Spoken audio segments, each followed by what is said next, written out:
السلام عليكم ورحمة الله وبركاته.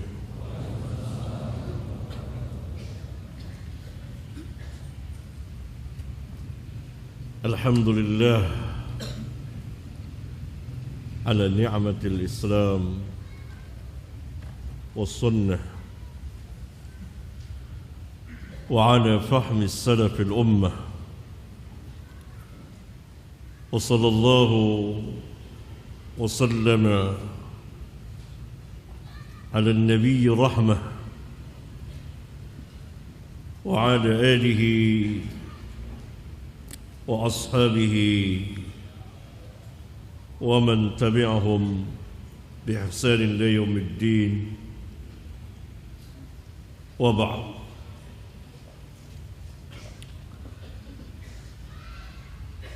Saudara-saudara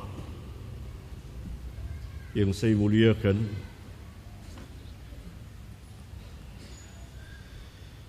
mari kita melanjutkan mengkaji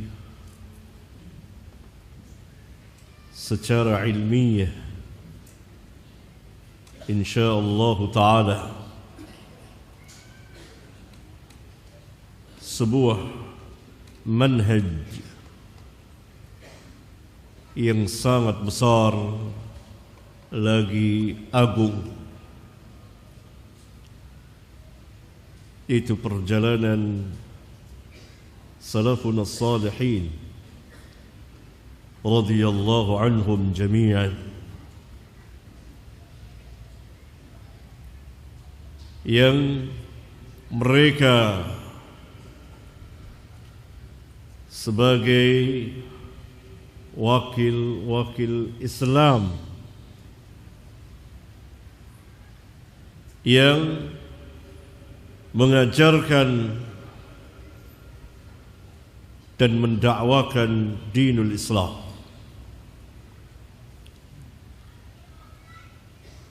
Saya yang dhaif berusaha semampu saya untuk menuangkan di sebuah kitab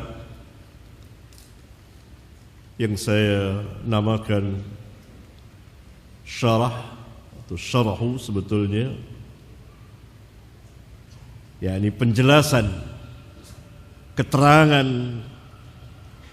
mengenai akidah salaf, yakni keyakinan-keyakinan kaum salaf yang ia pada hakikatnya adalah dinul Islam yang secara umum dibawa oleh para nabi dan rasul alaihimus salatu wassalam, dan secara khusus didakwahkan oleh Nabi kita yang mulia Muhammad alaihi salatu wassalam. Maka kitab ini diawali dengan muqaddimah ilmiah yang telah kita bahas sebagiannya, yang menjelaskan antara manhaj, sikap dan cara beragama kaum salaf dengan yang menyelisihi, yang berlawanan dengan mereka dari ahli bid'ah, dari kaum falasifah dan kaum mutakallimin dan firqah-firqah sesat seperti Rafidah, Jahmiyah dan Mu'tazilah dan seterusnya. Sebuah muqaddimah yang panjang sekali, dan antum dapat mengulang-ulangnya, membacanya karena ia merupakan pemisah antara manhaj yang hak dan manhaj yang batil. Tadinya saya ingin menyendirikan tersendiri muqaddimah itu, tetapi saya kira mungkin yang lebih baik walaupun menjadi tebal kitabnya, saya satukan dengan bagian pembahasannya. Kemudian setelah muqaddimah, mulai saya membahas tentang arkanul iman,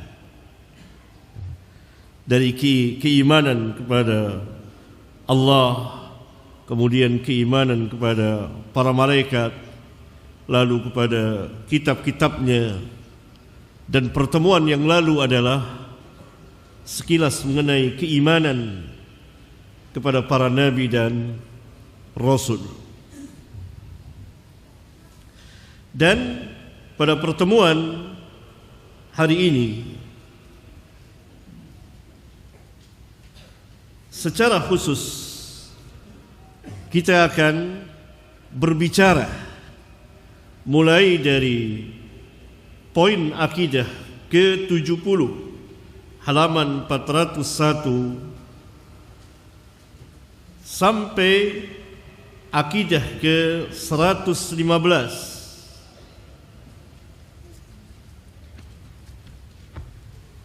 Kita akan berbicara secara khusus mengenai keimanan kita kepada Nabi kita yang mulia, Nabi Muhammad sallallahu alaihi wasallam, sebagai Nabi dan Rasul terakhir yang Allah utus untuk seluruh umat manusia dan jin. Maka sebagai penutup nanti pada akidah ke-115, saya membahas dengan mengumpulkan puluhan hadis sebagai tafsir dari ayat Al-Quran, "Ma kana Muhammadun aba ahadin min rijalikum walakin Rasulullahi wa khataman nabiyyin." Bahwa beliau adalah penutup dari sekalian para nabi dan rasul. Berakhirlah kenabian dan kerasulan setelah diutusnya beliau. Maka kita mulai perjalanan panjang ini agar menguatkan keimanan kita, keyakinan kita, ittiba' kita, pengikutan kita kepada Nabi yang mulia, Nabi Muhammad sallallahu alaihi wa ala alihi wasallam. Saya memberikan catatan dari poin ke-70, kemudian 71 sampai 115 yang berkaitan dengan beliau Nabi Muhammad sallallahu alaihi wasallam. Akidah yang ke-70, kita mengamalkan syariat Rasul yang Allah utus kepada kita. Yang Allah utus kepada kita setelah Nabi Isa bin Maryam alaihi salatu wassalam adalah Nabi Muhammad sallallahu alaihi wasallam yang Allah utus untuk seluruh umat manusia dan jin. Maka kewajiban kita dan kewajiban manusia seluruhnya, bukan hanya manusia, jin juga, mengimani Nabi Muhammad sallallahu alaihi wasallam, mengikuti sunnah beliau, mengamalkan syariatnya. Karena setelah beliau tidak ada dan tidak akan pernah ada nabi apalagi rasul lagi, karena beliau penutupnya. Kemudian secara khusus keimanan kita kepada Nabi Muhammad SAW sebagai Nabi dan Rasul terakhir yang Allah utus untuk seluruh umat manusia dan jin. Di antaranya akidah ke-71, mencintai beliau sallallahu alaihi wasallam lebih dari yang selainnya.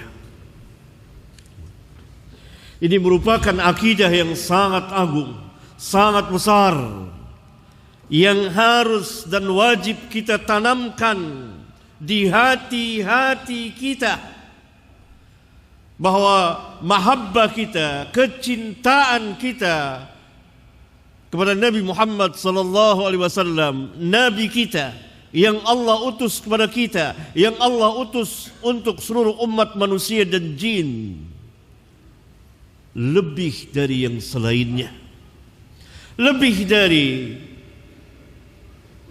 orang tua kita, lebih dari anak-anak kita dan seluruh manusia. Setelah Allah Rabbul Alamin. Perhatikan ayat yang dibawakan. Firman Allah Azza wa Jalla. Qul, perintah Allah kepada Rasulullah SAW untuk mengatakan kepada manusia, in kana aba'ukum wa abna'ukum wa ikhwanukum wa azwajukum wa ashiratukum wa amwalun iktaraftumuha wa tijaratun takhshawna kasadaha wa masakin tardawnaha ahabba ilaykum min Allahi wa rasulihi وجهاد في سبيله فتربصوا حتى يأتي الله بأمره والله لا يهدي القوم الفاسقين.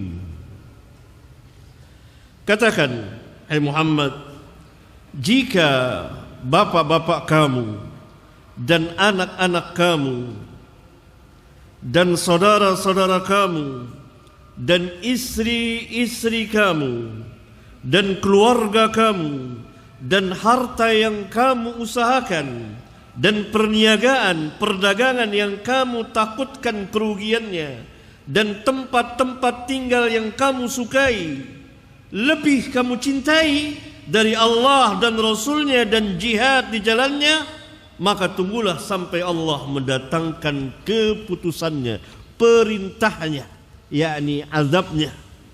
Dan Allah tidak akan memberi hidayah kepada orang-orang yang fasik. Ayat yang mulia ini tegas sekali menyatakan bahwa Allah dan Rasulnya dan jihad di jalan Allah harus lebih kita cintai dari semua yang tersebut, dari orang tua kita, dari anak cucu kita, dari saudara-saudara kita, dari ikhwan kita, dari istri-istri kita, dari keluarga kita, dari harta-harta yang kita usahakan, dari perdagangan yang kita jalankan dan kita takutkan kerugiannya, dari rumah-rumah, tempat-tempat tinggal yang kita sukai. Semuanya itu tidak ada artinya dibandingkan dengan mahabbah, kecintaan. Karena ini merupakan akidah yang besar, kecintaan kepada Allah dan Rasulnya. Maknanya apa? Maknanya kita mencintai apa yang Allah cintai dan kita membenci apa yang Allah dan Rasulnya benci. Kalau bapak-bapak kita mengerjakan sesuatu perkara yang dibenci oleh Allah dan Rasulnya, tidak boleh kita cintai, tidak boleh kita ikuti. Kalau bapak-bapak kita mengajak kepada kesyirikan, tidak boleh kita taati. Allah dan Rasulnya harus lebih kita cintai. Ingat kisah Sa'ad bin Abi Waqqas radhiyallahu ta'ala anhu, ketika ibunya meminta kepadanya Dan Sa'ad adalah orang yang sangat bakti kepada ibunya. Dan masyarakat bangsa Arab saat itu memang demikian. Maka satu perbuatan yang sangat tercela di masyarakat mereka, kalau ada anak yang durhaka kepada bapak apalagi kepada ibunya. Itu masyarakat jahiliyah. Dan itu sudah terkenal di kalangan bangsa Arab. Maka ibu Sa'ad bin Abi Waqqas mengancam anaknya ini, kalau engkau tidak tinggalkan Muhammad, maka saya akan mogok makan dan minum. Sehingga orang-orang akan mengatakan kepadamu bahwa engkau adalah anak yang durhaka. Dan ini merupakan aib. Seseorang kalau dikatakan durhaka kepada bapak apalagi kepada ibunya, itu cacat di masa jahiliyah. Apalagi setelah Islam. Islam sangat membesarkan ketaatan kepada kedua orang tua. Perintah untuk menyembah kepada Allah diiringi dengan berbuat ihsan, kebaikan kepada kedua orang tua. Karena Allah yang menciptakan kita dan dengan sebab kedua orang tua kita. Tetapi semuanya itu jangan dikalahkan dengan ketaatan dan kecintaan kepada Allah dan Rasulnya. Kata Sa'ad kepada ibunya, ibu jangan lakukan itu.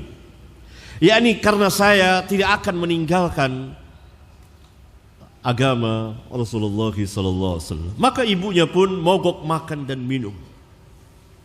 Maka mogok makan dan minum itu sunnahnya kaum musyrikin. Sampai hampir mati. Orang-orang mungkin berdatangan melihat dan memerintahkan saat tetap tidak. Kalau ibu memiliki 100 nyawa dan keluar satu persatu nyawa itu, saya tidak akan meninggalkan Rasulullah SAW. Lihat, Allah dan Rasulnya lebih dicintai dari ibu yang sangat disayangi, tetapi yang sangat dikasihi, yang sangat dicintai, yang sangat disayangi, tetapi ibunya mengajak murtad. Dia tetap sopan kepada ibunya, tapi penuh dengan kekuatan, teguh, istiqamah, tidak meninggalkan agama yang telah dia anut.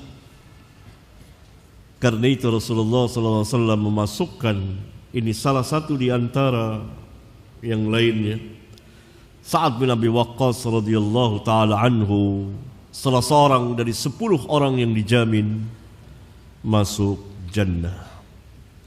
Dan doanya terijabah kalau dia berdoa. Ya, ingat kisah seseorang yang menuduh Sa'ad tidak berperang, malas, tidak adil dan lain sebagainya. Karena Sa'ad pernah diangkat menjadi amir di salah satu kawasan di Irak. Maka salah seorang ketika ditanya oleh utusan Umar bin Khattab radhiyallahu taala anhu, karena tersebar berita, disebarkan berita bohong bahwa Sa'ad malas, Sa'ad tidak sholat, tidak bagus sholatnya, tidak adil dalam harta rampasan perang. Dan Sa'ad pun mendoakan orang itu, ya Allah, kalau orang ini berdiri karena riya dan ingin didengar kebaikannya, maka panjangkanlah umurnya. Dan bersamaan dengan itu panjangkanlah kemiskinannya. Dan hadapkan dia kepada berbagai macam fitnah. Di kemudian hari, rawi hadis ini sempat ketemu dengan orang itu, alisnya sudah turun, tua sekali, miskin hidupnya dan terfitnah hidupnya. Setiap hari di pinggir jalan menggodai, merayu anak-anak gadis, fitnah bagi dia. Diijabahkan. Saya orang yang terkena doanya Sa'ad bin Abi Waqqas radhiyallahu taala anhu. Jadi kemuliaan bagi seseorang ketika mahabbahnya begitu besar kepada Allah dan Rasulnya. Kemudian ada 3 buah hadis di poin akidah ke-71 ini.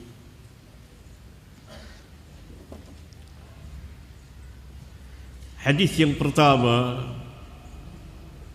dan kedua sama, itu hadis Abu Hurairah dan hadis Anas bin Malik. Hadis pertama dikeluarkan oleh Bukhari dan An-Nasai. Hadis kedua dikeluarkan oleh Bukhari dan Muslim dan An-Nasai dan Ibnu Majah dan Ahmad dan lain-lain. Abu Hurairah radhiyallahu taala anhu mengatakan anna Rasulullah sallallahu alaihi wasallam qala, bahwasanya Rasulullah sallallahu alaihi wasallam bersabda, "Fawalladzi nafsi biyadihi," demi Allah yang jiwaku berada di tangannya, la yu'minu ahadukum, tidak beriman salah seorang dari kamu, yakni tidak sempurna keimanan salah seorang dari kamu, hatta akuna ahabba ilaihi min walidihi wa waladihi, sehingga aku lebih dicintai dari orang tuanya dan anak-anaknya. Dalam hadis Anas ada tambahan wan nasi ajmain, dan seluruh manusia. Rasulullah SAW harus lebih dicintai dari bapak dan ibunya, dari anak-anaknya. Ini adalah orang-orang yang paling dekat kepada kita. Rasul harus lebih kita cintai, kita muliakan, kita besarkan, dinisbahkan dengan mereka ini orang-orang yang paling dekat kepada kita. Dan wan nasi ajmain, dan seluruh manusia. Ini akidah yang besar sekali. Perhatikan hadis yang ketiga yang dikeluarkan oleh Al-Imam Al-Bukhari. An Abdullah bin Hisham, itu ada kesalahan, harusnya kasrah.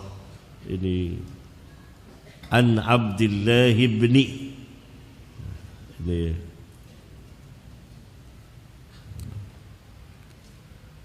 salah memberi harakat. An Abdullah bin Hisham qala kunna ma'an Nabi sallallahu alaihi wasallam.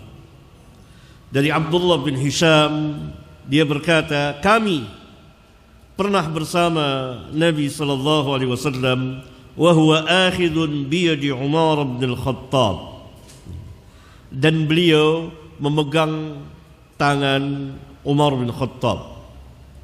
Faqala lahu Umar, maka Umar berkata kepada beliau, ya Rasulullah, wahai Rasulullah, la anta ahabbu ilayya min kulli syai'in illa min nafsi. Sungguh engkau adalah orang yang paling aku cintai dari segala sesuatunya, kecuali terhadap diriku sendiri. Yakni dibandingkan dengan diriku, aku lebih mencintai diriku tentunya darimu. Tapi engkau aku cintai dari segala sesuatu kecuali terhadap diriku sendiri. Faqala Nabi sallallahu alaihi wasallam, mendengar perkataan Umar, maka Nabi sallallahu alaihi wasallam bersabda, la, tidak, yakni tidak cukup, tidak sempurna keimananmu, tidak sempurna mahabbahmu kepadaku. Walladzi nafsi biyadihi, demi Allah yang jiwaku berada di tangannya, hatta akuna ahabba ilaika min nafsik, sampai aku lebih engkau cintai dari dirimu. Mendengar itu, maka serentak faqala lahu Umar mengatakan kepada Rasulullah SAW, fa innahul an, maka sesungguhnya sekarang ini, yakni setelah aku mendengar darimu bahwa hatta akuna ahabba ilaika min nafsik, sampai engkau lebih aku cintai dari segala sesuatu termasuk diriku sendiri, maka sekarang wallahi demi Allah la anta ahabbu ilayya min nafsi, sungguh engkau lebih aku cintai dari diriku sendiri. Mendengar itu, maka faqala Nabi sallallahu alaihi wasallam, Nabi sallallahu alaihi wasallam bersabda, "Al-an ya Umar, sekarang sempurnalah keimananmu wahai Umar." Sungguh mahabbah yang besar sekali dan menarik perhatian kita. Cepat sekali para sahabat itu berubah ketika mendengar sesuatu dari Nabi yang mulia alaihi salatu wassalam. Ketika Nabi SAW mengatakan, ketika Umar mengatakan kepada Nabi, "Ya Rasulullah, la anta ahabbu ilayya min kulli syai'in illa min nafsi." Kata Nabi, la ya Umar, walladhi nafsi biyadi, hatta akuna ahabba ilayka min nafsik. Langsung berubah Umar. Langsung berubah. Karena sunnah Nabi, sabda Nabi bagi mereka para sahabat di atas segalanya. Ala ra'si wal ain, di atas kepala, di hadapan pandangan mata. Begitu sangat membesarkannya dan mengagungkannya mereka kepada Nabi yang mulia sallallahu alaihi wasallam. Dan Nabi senantiasa mendidik mereka, mentarbiyah mereka, mengajarkan mereka, membetulkan kesalahan-kesalahan mereka, membersihkan lahir dan batin mereka. Maka tampillah para sahabat di permukaan bumi ini sebagai manusia yang terbaik sesudah generasi para nabi dan rasul.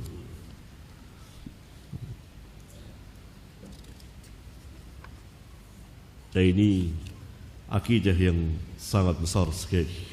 Mahabbah. Kita harus tanamkan kecintaan kepada Nabi yang mulia alaihi salatu wassalam.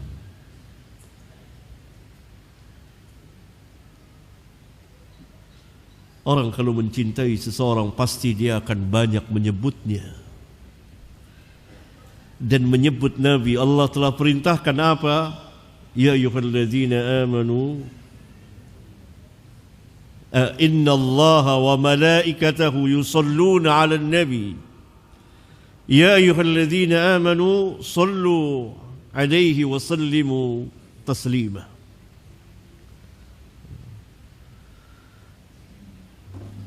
Orang yang mencintai seseorang tentu dia akan banyak menyebutnya, banyak merinduinya, dan gembira mendengarnya, dan selalu berkeinginan untuk bertemu dengannya, dan membesarkan perkataannya, dan selalu mengenangnya, dan seterusnya dari mahabbah, kecintaan, apalagi ini kecintaan kepada Rasulullah sallallahu alaihi wa ala alihi wasallam.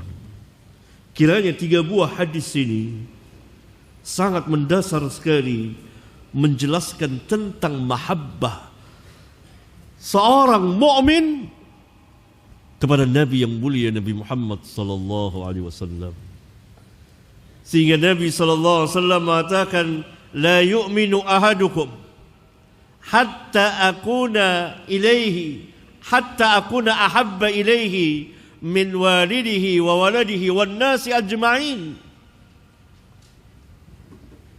Tidak beriman salah seorang dari kamu sampai aku dicintai lebih dari walidnya, bapaknya, termasuk ibunya, orang tua maksudnya, dan anak-anaknya, wan nasi ajma'in.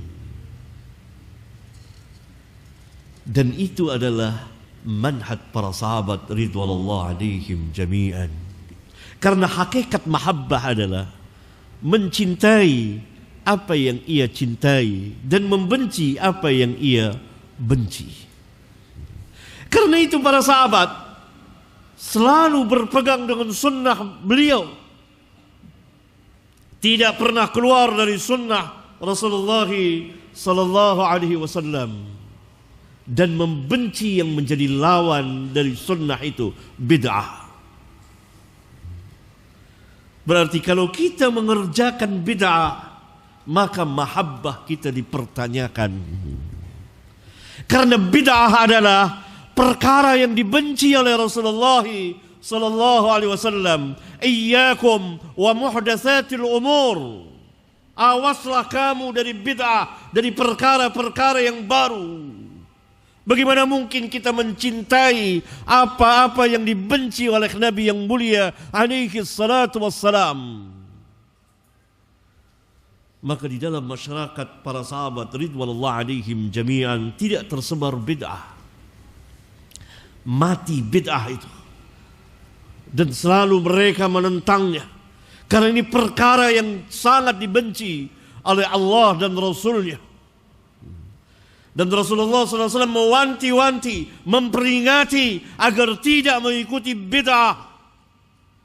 Karena bid'ah itu adalah kesesatan, dan setiap kesesatan itu adalah tempatnya di neraka.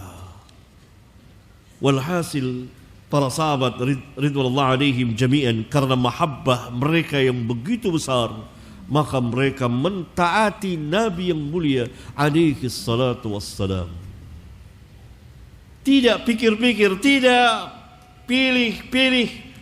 Dan ini akidah yang ke-72, ketaatan kepada beliau.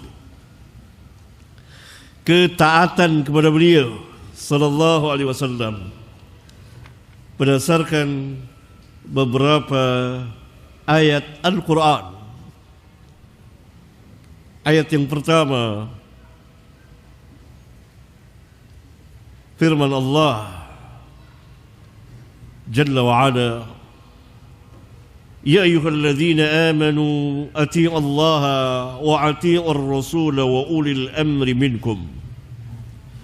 Hai orang-orang yang beriman,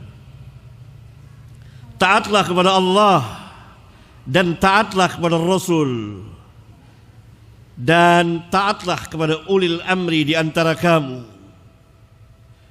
Perintah untuk mentaati Allah mutlak. Karena itu ada kata kerjanya. Perintah ati'u Allah. Ketaatan kepada Rasul juga mutlak. Diulang ati'ur Rasul. Kata kerja ati'u diulang.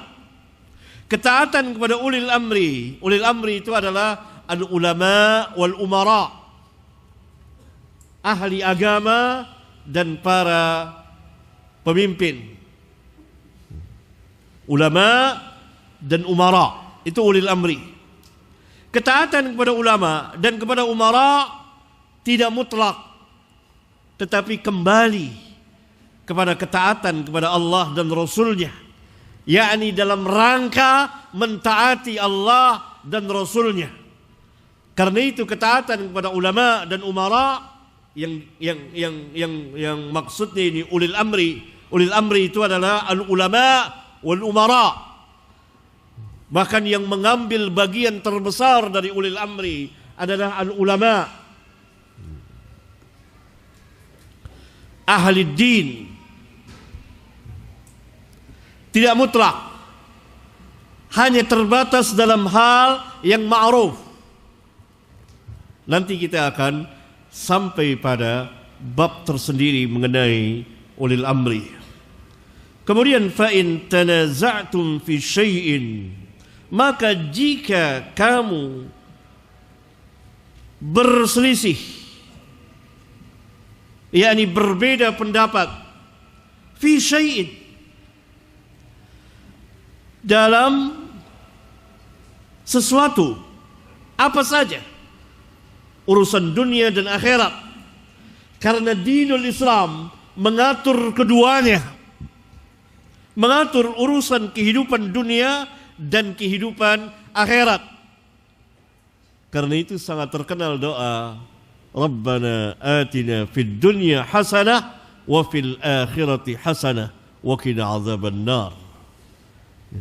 Agama Islam adalah agama yang mencakup segala sesuatu yang mengatur hidup dan kehidupan bagi umat manusia untuk kebahagiaan, untuk kesenangan mereka di dunia dan di akhirat. Maka jika kamu berselisih tentang sesuatu fi syai'in dengan bentuk nakirah bersifat umum apa saja, farudduhu ilallahi war rasul, maka kembalikanlah ia, kata ganti ia, hu, kembali kepada perselisihan itu, kembalikanlah perselisihan itu kepada Allah dan Rasul.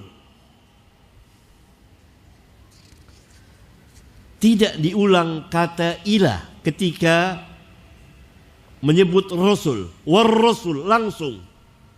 Ada hikmah yang dalam. Yakni ini bukan tertib. Kembalikan dulu kepada Allah, kalau tidak ada baru kepada Rasul. Tidak. Tapi kemana saja kamu kembalikan sama. Ada kalanya kepada Allah lebih dahulu, ada kalanya kepada Rasul sama. Kepada Allah adalah kemana? Kata Imam Asy-Syafi'i dan para ulama yang lain, kepada Allah kembalikan kepada Allah, kepada Alkitab, Al-Quran. Kembalikan kepada Rasul kemana? Ke sunnah beliau. Maka yang mana saja yang lebih dahulu kamu kembalikan, yang mudah bagi kamu, diperbolehkan. Ini hikmah tidak diulangnya huruf ilah ketika menyebut war Rasul. Demikian dikatakan oleh Al-Imam Ibnul Qayyim dalam kitabnya yang sangat berharga sekali, Risalah Tabukiyah, yakni perjalanan beliau ke daerah Tabuk. Kemudian beliau dalam perjalanan itu menulis sebuah risalah yang sangat bermanfaat sekali, penuh dengan ilmu. Salah satunya beliau menafsirkan farudduhu ilallah war rasul, yakni tanpa wa ilar rasul.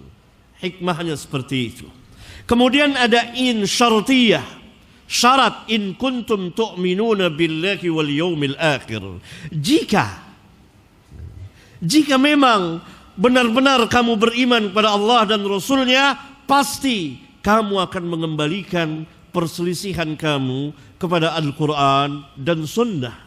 Mafhumnya sebaliknya, orang yang tidak mengembalikan perselisihan kepada Alkitab dan Sunnah, maka dia tidak beriman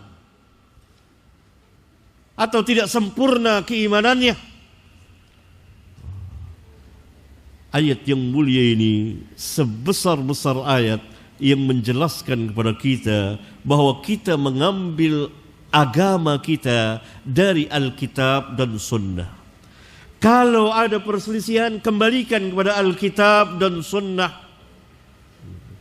Allah tidak berfirman kembalikan kepada pendapat fulan, kembalikan kepada mazhab fulan. Tidak. Oleh karena itu para a'immah, para imam Abu Hanifah, Malik, Asy-Syafi'i, Ahmad, dan seluruh a'immatus salaf, tidak ada yang memerintahkan kembalikan kepada saya. Tidak. Ambil dari mana saya mengambilnya? Dari mana mereka mengambilnya? Dari Alkitab dan Sunnah. Ayat ini sebagai bantahan kepada mereka yang ta'assub madhabiyah, asabiyah terhadap madhab, sehingga menepis Alkitab dan Sunnah.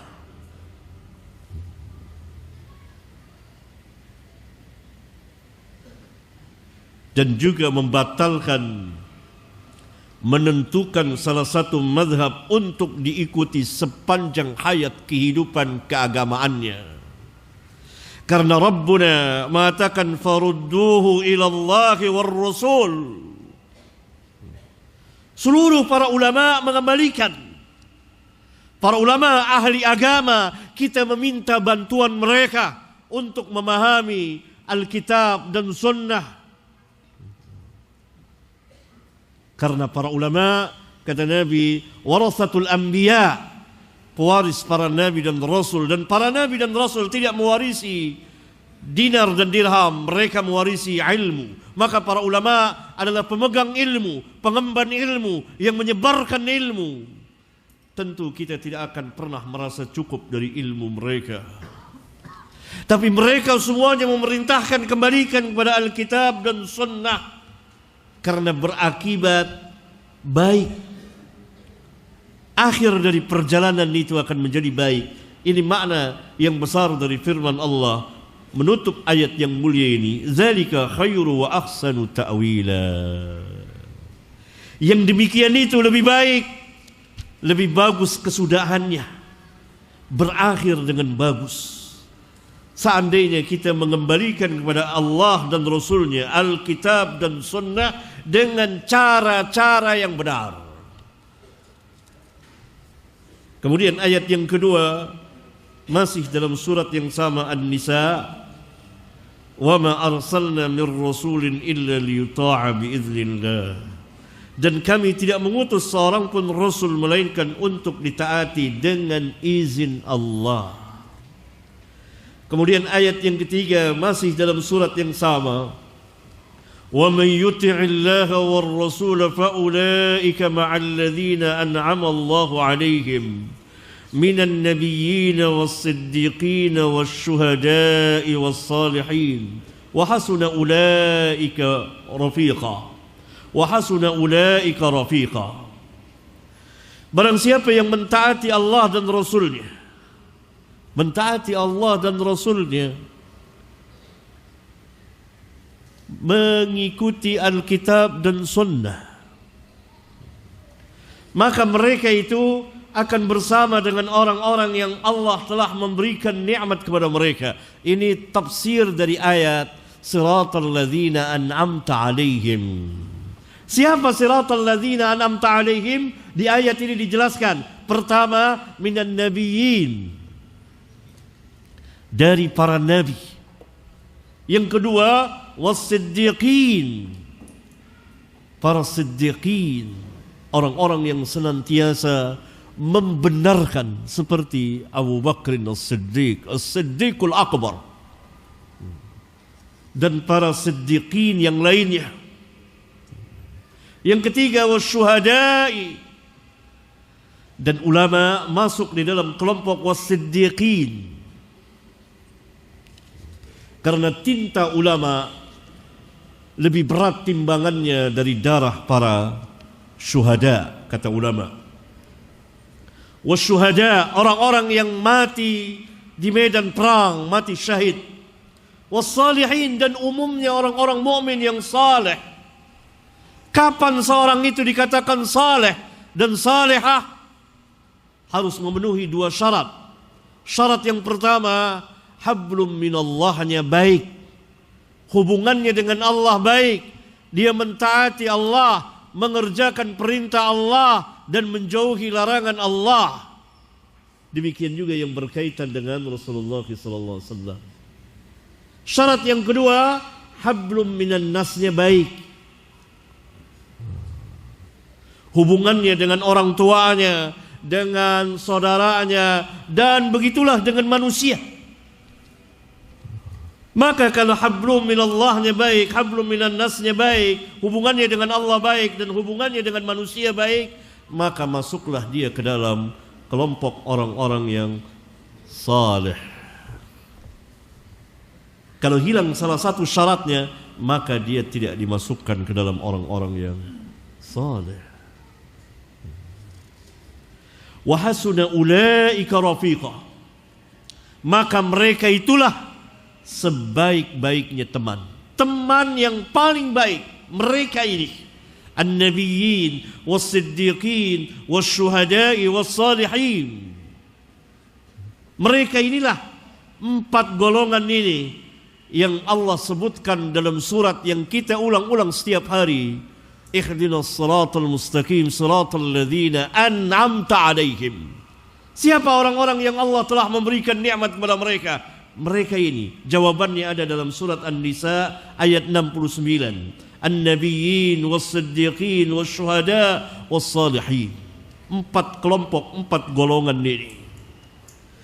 Kemudian ayat yang lain masih dalam surat An-Nisa ayat 80. Man yuti'ir rasul faqad ata Allah. Barang siapa yang mentaati Rasul, maka sesungguhnya dia telah mentaati Allah. Mafhumnya sebaliknya, orang yang tidak mentaati Rasul maka tidak dikatakan dia mentaati Allah. Karena itu dalam ayat yang lain, kecintaan kepada Allah terkait dengan ittiba kepada Rasul. Wa man tawalla fama arsalnaka 'alaihim hafidha. Kemudian ayat yang lain, ayat yang keempat, ayat yang ke-5 dan ke-6. Ya ayyuhalladzina amanu atii'u Allaha wa rasulahu wa la tawallau anhu wa antum tasma'un wa la takunu kalladzina qalu sami'na wa hum la yasma'un. Ini dalam surat Al-Anfal ayat 20 dan 21. Perintah, diulang-ulang perintah mentaati Allah dan Rasulnya. Dan ayat terakhir dalam poin ini, dan masih banyak ayat-ayat yang lainnya.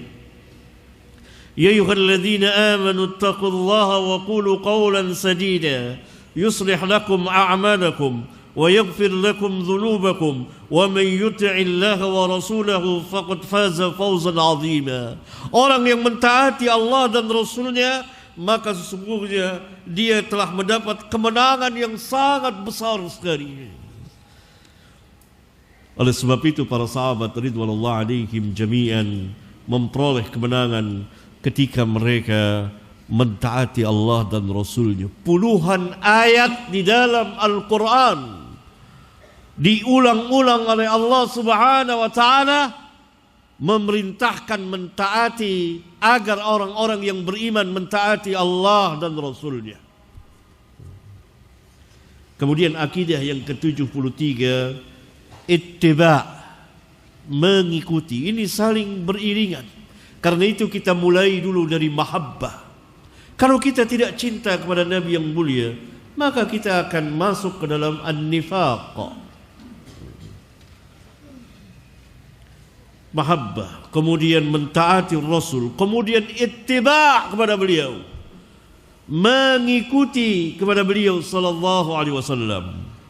Perhatikan ayat firman Allah jalla dzikruhu yang sangat besar sekali dalam surat Ali Imran ayat 31. Qul in kuntum tuhibbunallaha fattabi'uni yuhibbukumullahu wa yaghfir lakum dhunubakum wallahu ghafurur rahim. Katakan hai Muhammad, in huruf syarat, jika kamu benar-benar mencintai Allah, yakni harus ada pembuktian. Mana bukti kamu mencintai Allah? Kamu mengatakan bahwa kamu mencintai Allah, buktinya mana? Maka pembuktiannya adalah, jika memang benar-benar kamu mencintai Allah, fattabi'uni, maka ikutilah aku, ittiba'lah kepada aku. Mafhumnya sebaliknya, orang yang tidak ittiba kepada Rasulullah SAW, tidak mengikuti beliau di dalam beragama, tapi mereka mengikuti nenek moyang mereka, mereka mengikuti tradisi, mereka mengikuti kebanyakan orang, mereka mengikuti guru-guru mereka, maka mereka tidak ittiba kepada Rasulullah.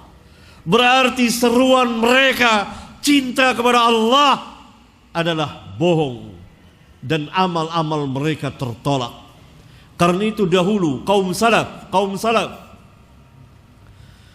mengatakan bahwa ayat ini merupakan hakim yang mengadili setiap orang yang mengaku cinta kepada Allah tetapi tidak ittiba'ur rasul,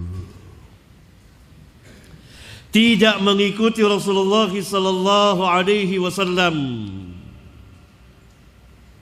Qul in kuntum tuhibbunallaha fattabi'uni. Faedah dari ittiba' kepada Rasulullah sallallahu alaihi wasallam sangat besar sekali. Kita akan memperoleh dua perkara yang besar sekali yang memang sangat diinginkan oleh manusia. Pertama apa? Mahabbah, kecintaan Allah. Yuhibbukumullah. Niscaya Allah akan mencintai kamu. Yang kedua, wa yaghfir lakum dzunubakum, dan Allah akan mengampuni dosa-dosa kamu. Semua kita ingin dicintai Allah dan diampuni dosa-dosa kita yang begitu banyak karena setiap hari kita berdosa.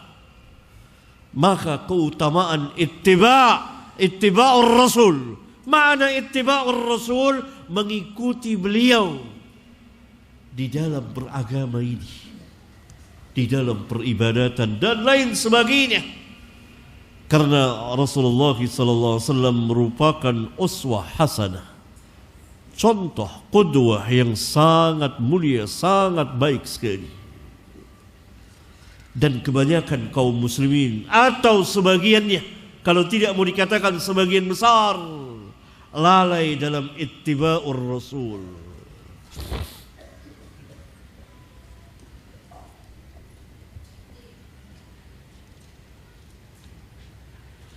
Kemudian dibawakan hadis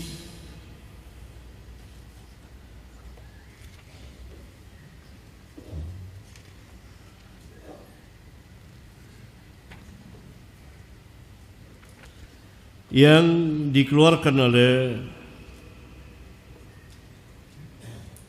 Al-Imam Ahmad.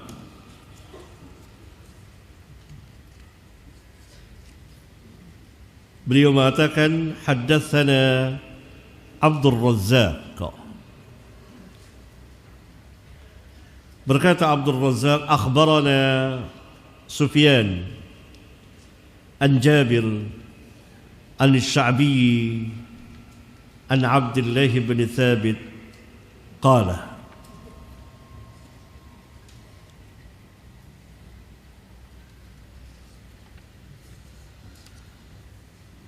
Abdullah bin Thabit mengatakan, Ja'a Umar bin Al-Khattab ila Nabi sallallahu alaihi wasallam faqala.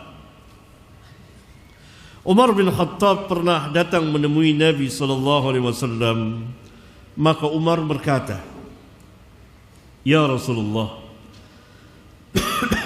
inni marartu bi akhin li min Bani Quraidah فكتب لي جوامع من التوراة ألا أعرضها عليك. Wahai Rasulullah, bahwasanya aku melewati saudaraku dari Bani Quraidah, kemudian dia menulis untukku kumpulan dari kitab Taurat. Dan kita tahu dari firman-firman Allah bahwa Bani Israel, ahli kitab, telah mengubah Taurat dan Injil. Di beberapa ayat Allah Subhanahu wa taala berfirman, yuharrifuna al-kalima an mawadhi'ihi. Yuharrifuna al-kalima an mawadhi'ihi. Mereka ahli kitab telah melakukan tahrif. Tahrif itu perubahan terhadap nas ayat di Taurat dan Injil, baik lafaz maupun makna. Maka ketika Umar bin Khattab mengatakan kepada Rasulullah SAW bahwa seseorang telah menulis kumpulan dari Taurat, dan Umar mengatakan, ala u'riduha alaika, maukah aku perlihatkan kepadamu? Qala, kata Abdullah bin Thabit, rawi hadis ini, Fataghayyara wajhu Rasulullah sallallahu alaihi wasallam. Maka berubahlah wajah Rasulullah sallallahu alaihi wasallam. Yani beliau merasa sedih, merasa duka cita, sehingga terlihat jelas sekali perubahan yang terjadi pada wajah beliau. Dan memang Rasulullah sallallahu alaihi wasallam seperti itu. Kalau senang, senang tampak jelas. Kalau marah, marah tampak jelas. Tidak ada kepalsuan sama sekali mukanya itu. Karena itu Abdullah bin Salam, ulama Yahudi, pertama kali melihat wajah Rasulullah SAW, beliau mengatakan, Abdullah bin Salam mengatakan, wajahnya bukan wajah seorang pembohong, ini wajah orang benar. Maka pertama kali yang didengar oleh Abdullah bin Salam, imam atau ulamanya orang-orang Yahudi ini, ada sabda Rasulullah SAW ketika pertama kali datang ke Madinah. Ya ayuhan nas, abtus salam bainakum.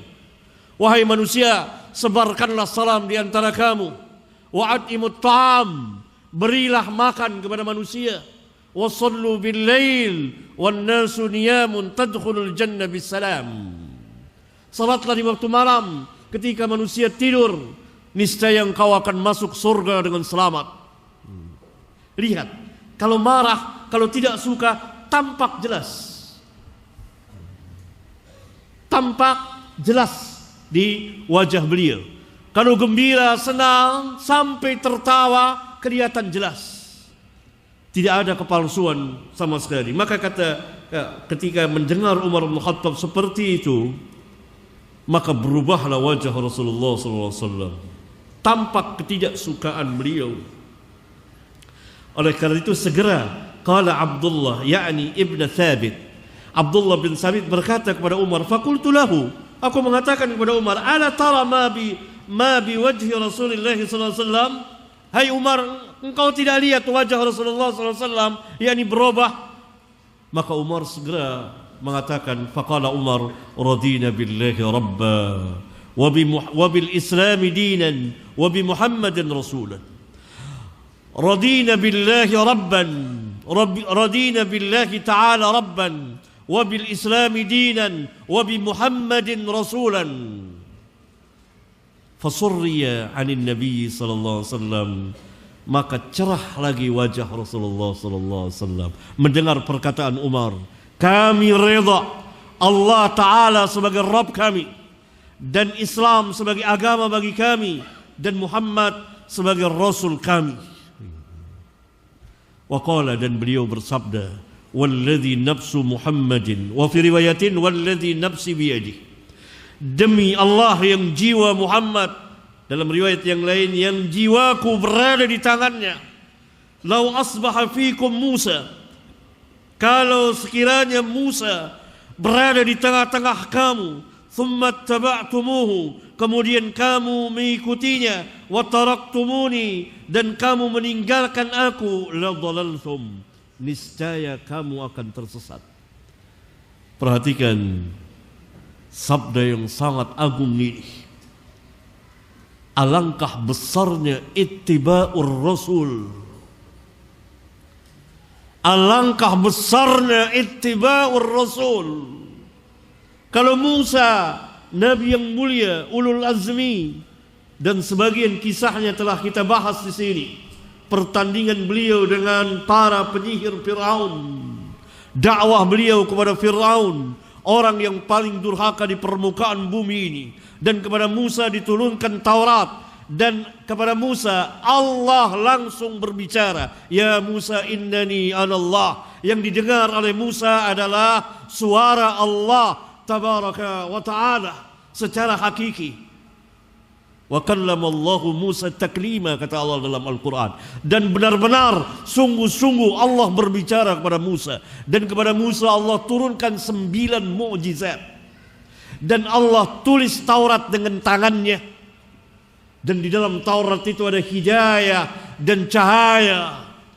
Dan Musa masuk ke dalam ulul azmi, salah satu dari 5 orang Nabi besar.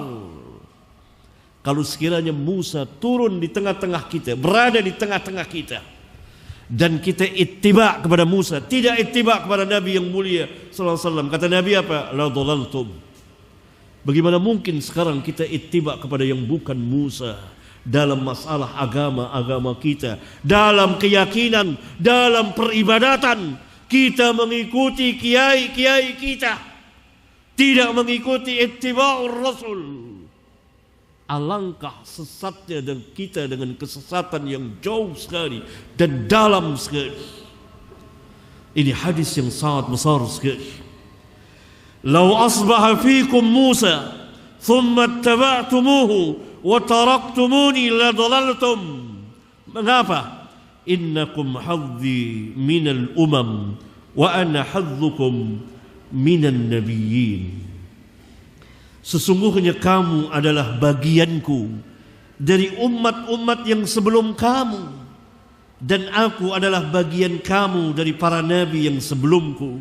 Yakni kamu umatku dan aku adalah nabi kamu, bukan Musa nabi kamu yang menjadi nabi kamu yang diutus kepada kamu. Aku bukan Musa, maka wajib bagi kamu mengikuti aku, dan kepada Musa kamu mengimaninya sebagaimana kamu mengimani seluruh para nabi dan rasul. Tetapi mengikuti ittiba adalah kepada aku, bukan kepada Musa. Besar sekali hadis ini saya bicarakan sanadnya, kemudian syawahidnya, ya, itu permasalahan ittiba. Kemudian terus bersama poin akidah ke-74,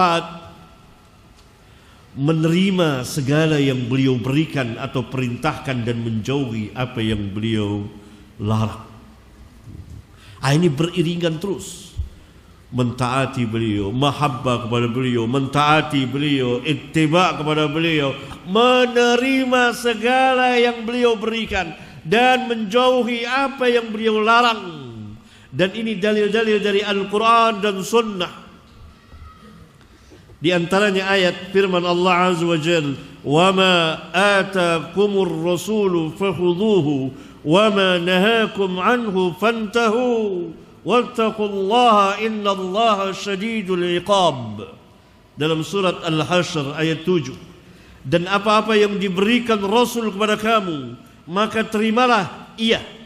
Dan apa-apa yang dilarang Rasul kepada kamu, maka tinggalkanlah. Dan bertakwalah kepada Allah, sesungguhnya Allah sangat keras siksanya. Kemudian kita akan membaca sebuah hadis yang menjelaskan keistimewaan fikih pemahaman para sahabat di dalam memahami dan mengamalkan ayat yang tadi kita baca. An Abdullah qala, dari Abdullah bin Mas'ud ia berkata, la'anallahu al-washimati wal-mutashimati والمتنمصات والمتفلجات للحسن المغيرات خلق الله. Allah melaknat. Apa makna Allah melaknat? Allah menjauhkan rahmatnya dari orang yang dilaknat itu. Mengerikan masalah laknat ini.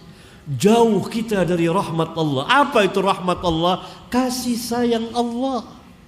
Karena ia dari nama Allah yang mulia. Nama Allah yang mulia Ar-Rahmanur Rahim.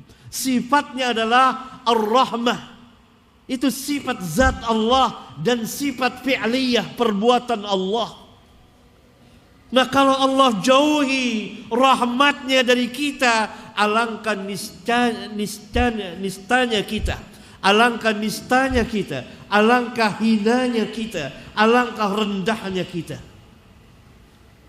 Karena itu kita harus menjauhi perkara-perkara yang mendapat laknat Allah dan Rasulnya.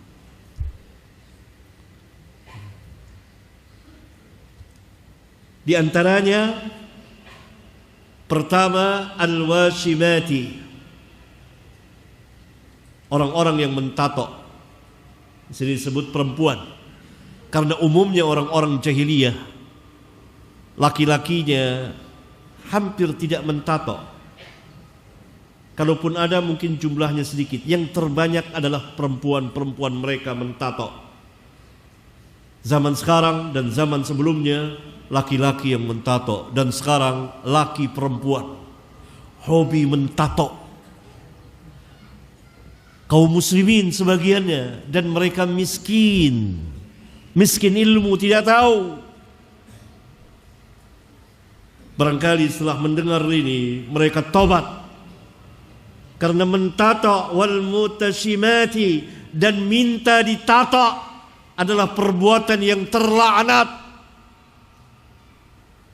Selama kita mentato itu, selama tato itu ada, kita dijauhi dari rahmat Allah tabaraka wa ta'ala.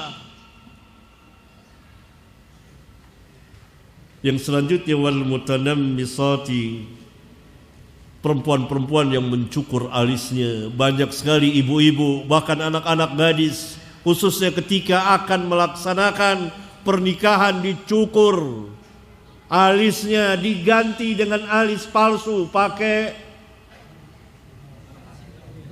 apa namanya nih? Apa namanya? Potlot alis. Ya, ini terlaknat.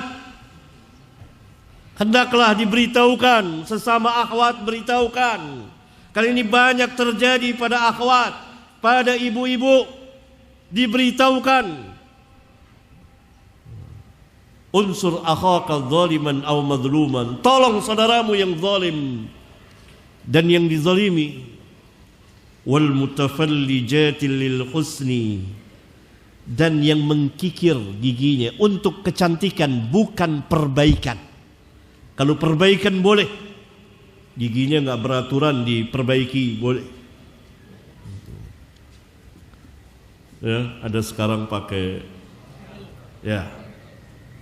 Kalau untuk perbaikan, lil husni, ini untuk kecantikan. Al mughayyirati khalqallah, yang robah-robah ciptaan Allah tabaraka wa ta'ala. Maka perkataan Ibnu Mas'ud itu sampai beritanya kepada seorang perempuan dari Bani Asad yang bernama Ummu Ya'qub. Fabalagha dzalika imra'atan min Bani Asadin yuqalu laha Ummu Ya'qub. Faja'at faqalat, maka ia datang dan berkata kepada Ibnu Mas'ud, innahu balaghani annaka la'anta kaita wa kaita. Sesungguhnya telah sampai kabar kepadaku bahwa engkau mengatakan, melaknat perbuatan ini dan perbuatan itu. Faqala, maka Ibnu Mas'ud menjawab, wa mali la'al'anu man la'ana Rasulullah sallallahu alaihi wasallam wa huwa fi kitabillah. Mengapa aku tidak melaknat apa yang dilaknat oleh Rasulullah sallallahu alaihi wasallam? Wa mali la'al'anu man la'ana Rasulullah sallallahu alaihi wasallam. Ini mahabbah, ikhwan, akhwat. Melaknat apa yang dilaknat Rasulullah sallallahu alaihi wasallam, yakni membenci apa yang dibenci oleh Rasulullah sallallahu alaihi wasallam, mencintai apa yang dicintai oleh Rasulullah sallallahu alaihi wasallam. Tapi kan Ibnu Mas'ud berbicara secara umum, tidak orang per orang dikatakan laknat antum, tidak, secara umum.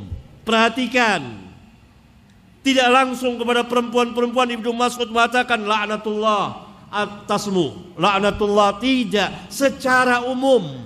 Ini kata Nabi dilaknat. Wa mali la'al'anu man la'ana Rasulullah sallallahu alaihi wasallam. Kalau secara khusus harus ditegakkan hujjah, diberitahukan dengan baik, diberitahukan dengan lemah lembut, dengan membawakan dalil. Tapi kalau bicara secara umum, iya, ini hal yang dilarang di dalam agama. Mengapa aku tidak melaknat orang yang dilaknat, orang yang dilaknat oleh Rasulullah sallallahu alaihi wasallam? Perhatikan perkataan Ibnu Mas'ud, wa huwa fi kitabillah. Dan ia berada di dalam kitabullah. Ada tidak ayat tentang ini? Jawabnya tidak ada. Maka Ummu Ya'qub mengatakan, faqalat laqad qara'tu ma baina al-lawhaini fama wajadtu fihi ma taqul. Sungguh aku telah membaca Al-Quran dan aku tidak mendapati apa yang kau katakan. Faqala, maka Ibnu Mas'ud balik bertanya lagi, la in kunti qara'tihi laqad wajadtihi. Kalau benar engkau telah membacanya, pasti engkau akan mendapatinya. Ama qara'ti, tidakkah engkau membaca ayat wa ma atakumur rasulu fakhudhuhu wa ma nahakum anhu fantahu. Qalat, perempuan itu menjawab, bala, benar, aku telah membaca ayat tadi, wa ma atakumur rasulu fakhudhuhu wa ma nahakum anhu fantahu. Qala fa innahu qad naha anhu. Dengan tegas Ibnu Mas'ud mengatakan, sesungguhnya Rasulullah SAW telah melarang perbuatan itu. Dan kita diperintah oleh Allah untuk menerima apa yang beliau berikan, menjauhi apa yang beliau larang. Ayat yang bersifat umum, yang memerintahkan kita untuk ittiba, mengikuti, menerima segala yang beliau berikan dan menjauhi apa yang beliau larang. Dan ini ayat yang bersifat umum. Lihat fikih pemahaman para sahabat dalam memahami ayat yang mulia ini, dalam memahami Al-Quran dan Sunnah, hubungan di antara keduanya. Para sahabat tidak memberikan satu pertentangan antara Al-Quran dan hadis, karena tidak mungkin bertentangan antara Al-Quran dan hadis selama-lamanya, kecuali hadis itu dhaif. Pertama, kecuali hadis itu telah dihapus hukumnya. Kedua, qalat, perempuan itu tidak punya hujjah lagi, tapi dia ingin mengatakan kepada Ibnu Mas'ud bahwa perbuatan ini telah tersebar di kalangan bangsa Arab, dan wanita-wanita semuanya mentato, termasuk keluargamu. Fa inni ara ahlaka yaf'alunahu. Maka wanita itu berani mengatakan kepada Ibnu Mas'ud, sesungguhnya saya akan lihat keluargamu pun, istrimu akan melakukan perbuatan itu. Qala, kata Ibnu Mas'ud, fadhhabi fanduri, pergi lihat istri saya pakai apa tidak. Maka segera perempuan itu penasaran, fadhahabat fanadharat, dia lihat istri Ibnu Mas'ud enggak bertato. Falam tara min hajatiha syai'an, maka dia tidak mendapati hajatnya sedikit pun juga. Kata Ibnu Mas'ud, perempuan itu balik lagi, lau kanat kadzalika ma jama'atna. Kalau sekiranya iya, istriku melakukan perbuatan itu setelah Nabi SAW melarangnya dan aku memperingatinya, pasti dia tidak akan pernah berkumpul denganku lagi. Talak. Berarti ikhwan, kita sebagai suami, kita sebagai bapak, pertama kali yang kita ajarkan adalah istri dan anak. Oleh karena itu Rasulullah SAW ketika membatalkan masalah darah pembunuhan, beliau mulai dari keluarganya dulu. Ketika membatalkan masalah riba, beliau mulai dari keluarganya dulu. Beliau mulai dari keluarganya dulu. Dibatalkanlah riba Abbas, paman beliau, waktu Hajjatul Wada, khutbah beliau yang sangat besar sekali. Ibnu Mas'ud setelah mengetahui ini dari nabinya Rasulullah SAW, maka segera beliau mengajarkan kepada anak dan istrinya. Padahal saat itu masyarakat jahiliyah memang mentato, mengkikir, perempuan-perempuan mengkikir giginya, khususnya yang sudah ada usia, untuk cantik dan mencukur alis-alisnya. Begitulah ya, ini permasalahan menerima apa yang beliau sallallahu alaihi wasallam sabdakan dan menjauhi apa yang beliau larang. Kemudian akidah ke 75, 76, 77 ini beriringan terus, berkaitan dengan Nabi yang mulia, yang harus kita tahu apa yang berkaitan dengan Nabi kita sallallahu alaihi wasallam, yang wajib kita imani, yang wajib kita yakini, yang wajib kita ikuti. Akidah yang ke-75 menjadikan beliau sebagai hakim yang akan mengadili kita. Yang ke-76, dan tidak merasa berat, tidak merasa berat dari apa yang Nabi SAW putuskan atau tetapkan kepada kita. Kalau datang keputusan Nabi, maka kita terima, dan ini akidah ke-77. Dan taslim, menyerah kepada keputusan beliau setaslim-taslimnya. 3 akidah yang sangat besar ini menjadikan beliau sebagai hakim, tidak merasa berat terhadap keputusan beliau, dan taslim, menyerah kepada keputusan beliau, menerima keputusan beliau, terkumpul dalam sebuah ayat 65 surat An-Nisa. Allah Subhanahu wa taala dengan tegas mengatakan, fala, maka tidak, sekali-kali tidak, wa rabbika, Allah bersumpah langsung dengan dirinya, demi Rabbmu. Ini bukan main-main. Allah bersumpah dengan dirinya, fala wa rabbik, demi Rabbmu, la yu'minuna, mereka tidak beriman. Ini zahirnya menafikan keimanan. Ini akidah yang sangat besar sekali. La yu'minuna, kata Allah Subhanahu wa taala, mereka tidak beriman hatta yuhaqqimuka fima syajara bainahum, sehingga mereka menjadikanmu sebagai hakim terhadap perkara-perkara perselisihan yang terjadi di antara mereka. Hakimnya adalah Nabi yang mulia sallallahu alaihi wasallam. Apa kata Nabi? Dan para hakim di dalam Islam memutuskan berdasarkan Alkitab dan Sunnah terhadap perkara-perkara pertengkaran, terhadap hukum pidana, hukum perdata, pertengkaran dan lain sebagainya. Ada peradilan mahkamah syar'iyah yang berdasarkan Alkitab, qala Allah Ta'ala, dan berdasarkan sunnah Rasulullah SAW, qala Rasulullah SAW. Selebihnya mereka berijtihad. Karena itu ditegas sekali bahwa tidak boleh dijadikan hakim kecuali Nabi yang mulia alaihi salatu wassalam. Hakim-hakim dalam Islam mengambil dari Nabi yang mulia untuk mengadili manusia. Tidak boleh mengambil dari yang lain. Itu yang pertama. Yang kedua, thumma la yajidu fi anfusihim harajan mimma qadaita. Kemudian mereka tidak dapati di dalam diri mereka, yakni mereka tidak merasa keberatan. Fi anfusihim maksudnya dalam hati mereka, mimma qadaita, terhadap keputusan yang kau berikan. Thumma la yajidu fi anfusihim, kemudian mereka tidak merasa berat, hati mereka tidak merasa berat. Mimma qadaita, thumma la yajidu fi anfusihim harajan.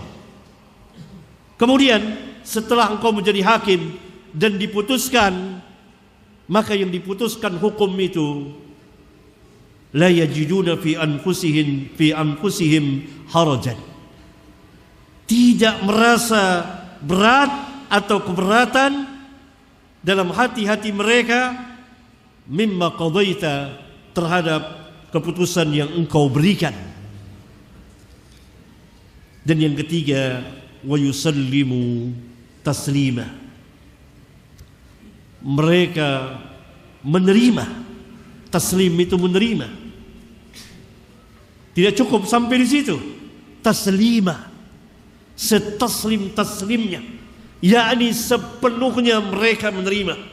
Inilah 3 akidah yang sangat besar sekali. Hampir sama dengan ayat yang sebelumnya, fa in tanaza'tum fi syai'in farudduhu ila Allah war Rasul. Dan ini khusus Rasulullah sallallahu alaihi wasallam, bahwa beliau harus kita jadikan sebagai hakim. Karena itu yang menyelesaikan pertengkaran-pertengkaran kita, permusuhan kita, dan yang mengadilinya adalah Nabi yang mulia sallallahu alaihi wasallam. Beliau adalah hakim. Kalau tidak, maka kata Allah, la yu'minun, mereka tidak beriman. Oleh karena itu hukuman-hukuman bagi manusia dikembalikan kepada Allah dan Rasulnya. Dan akidah ke-78, mengembalikan segala perselisihan kepada beliau. Tadi telah kita bahas.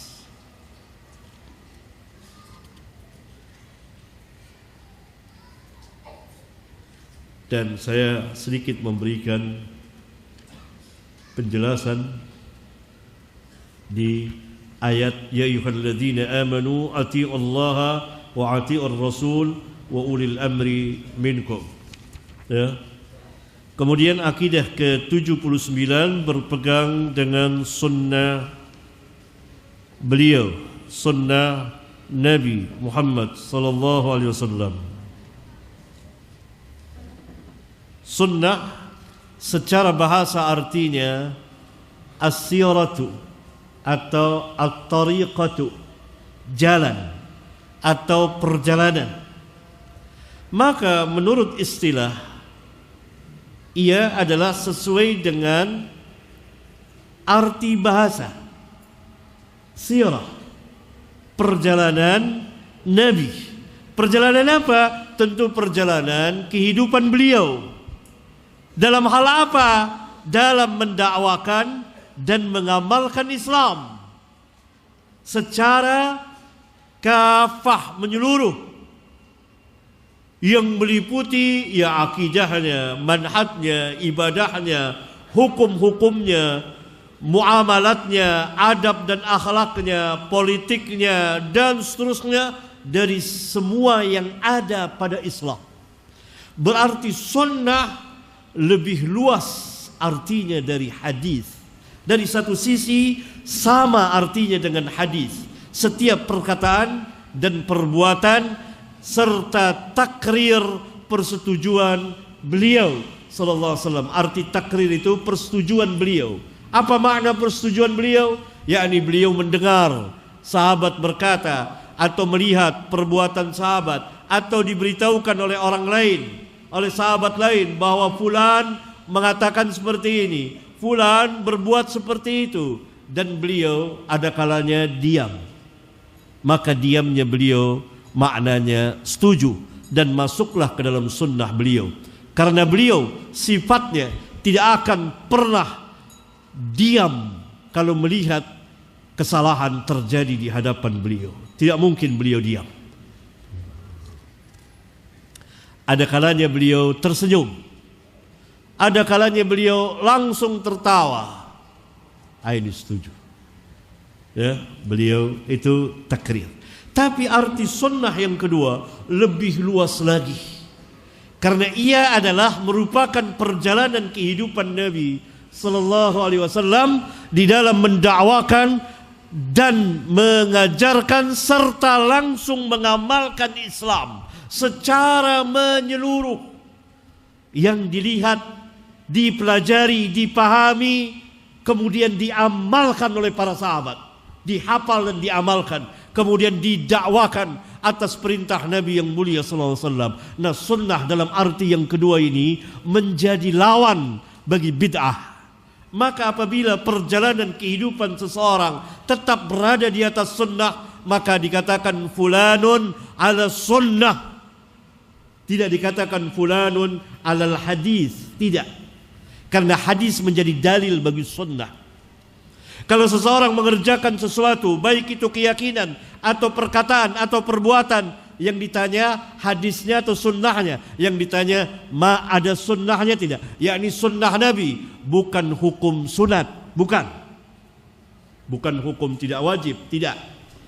Ada sunnahnya dia, yakni ada ketetapan tidak dari Nabi yang mulia alaihi salatu wassalam. Karena itu seseorang tidak boleh meyakini sesuatu keyakinan sedikit pun juga mengatakan sesuatu perbuatan, mengatakan sesuatu perkataan yang berkaitan dengan agama tentunya, mengerjakan sesuatu perbuatan tanpa melihat kepada sunnah Nabi yang mulia sallallahu alaihi wasallam. Dan perkataan-perkataan manusia tidak boleh dimasukkan ke dalam bagian agama. Tidak boleh. Tidak boleh diikuti dan dijadikan sunnah yang tetap harus diikuti. Tidak. Hatta itu dari kaum salaf, itu perkataan orang per orang, lain kalau ijma mereka. Ya. Ini sunnah menjadi lawan bagi bid'ah. Karena itu hadis yang datang juga berkaitan dengan sunnah dan bid'ah. Karena bid'ah sama sekali tidak ada asal usulnya dari Alkitab dan sunnah. Atau bid'ah maknanya tidak ada sunnahnya dari Nabi yang mulia alaihi salatu wassalam. Dan perbuatan bid'ah itu tidak terhitung banyaknya. Jumlahnya banyak sekali, ratusan beredar dikerjakan oleh kaum muslimin karena hilang dari mereka mahabbah kepada Rasul, hilang dari mereka mentaati Rasul, hilang dari mereka ittiba'ur Rasul, hilang dari mereka, dan termasuk kita di dalamnya mengikuti, menerima apa yang beliau berikan dan menjauhi apa yang beliau larang, dan berpegang, hilang dari kita berpegang kepada sunnah Nabi yang mulia sallallahu alaihi wasallam. Perhatikan hadisnya, may ya'ish minkum ba'di fasayara ikhtilafan katsira. Barang siapa yang hidup di antara kamu sesudah aku wafat, pasti dia atau niscaya dia akan melihat ikhtilafan katsira. Perselisihan apa ini? Apakah perselisihan yang dibenarkan? Maknanya perselisihan yang tidak dibenarkan, perselisihan yang memecah belah. Ini perselisihan yang pertama terjadi adalah perselisihan dalam masalah manhaj dan akidah, kemudian merembet, menular kepada perselisihan-perselisihan yang lainnya, melahirkan beranak pinak kepada perselisihan-perselisihan yang lainnya. Lalu Nabi SAW memberikan jalan keluar, fa'alaikum bisunnati, hendaklah kamu berpegang dengan sunnahku, yakni perjalanan kehidupanku, termasuk di dalamnya Al-Quran. Tidak berarti ketika Nabi SAW mengatakan fa'alaikum bisunnati khusus sunnah, tidak Quran. Tidak, disebutnya sunnah termasuk ke dalamnya Al-Quran. Kalau disebut Quran termasuk di dalamnya sunnah. Dan begitulah seterusnya. Wa sunnatil al-khulafa'ir rasyidin al-mahdiyyin, dan sunnahnya al-khulafa' ar-rasyidin al-mahdiyyin, yakni ijma'nya Abu Bakar, Umar, Uthman dan Ali. Kesepakatan mereka, bukan pendapat-pendapat mereka masing-masing yang mereka berbeda pendapat satu dengan yang lainnya. Tidak, ini adalah ijma'nya mereka. Itu makna yang pertama. Makna yang kedua, tidak ada sunnah itu dua. Ada sunnah Nabi, ada sunnah sahabat. Tidak. Lalu sahabat tidak mengikuti sunnah beliau? Tidak mungkin, mustahil. Yang dimaksud wasunnati al-khulafa'ir rasyidin al-mahdiyyin, juga mengikuti sunnah Nabi yang mulia alaihi salatu wassalam. Karena itu perhatikan lanjutannya, tamassaku biha, tidak bihima, tidak peganglah dengan keduanya, tidak, tapi biha, pegang dengannya, sunnah Nabi SAW. Yang pertama mengikuti sunnah Nabi al-khulafa ar-rasyidin al-mahdiyyin, addu 'alaiha bin nawajis, gigit erat-erat dengan gigi gerahammu, yakni pegang kuat-kuat, pegang sekuat-kuatnya. Wa iyyakum wa muhdatsatil umur, awaslah kamu dari perkara-perkara yang baru.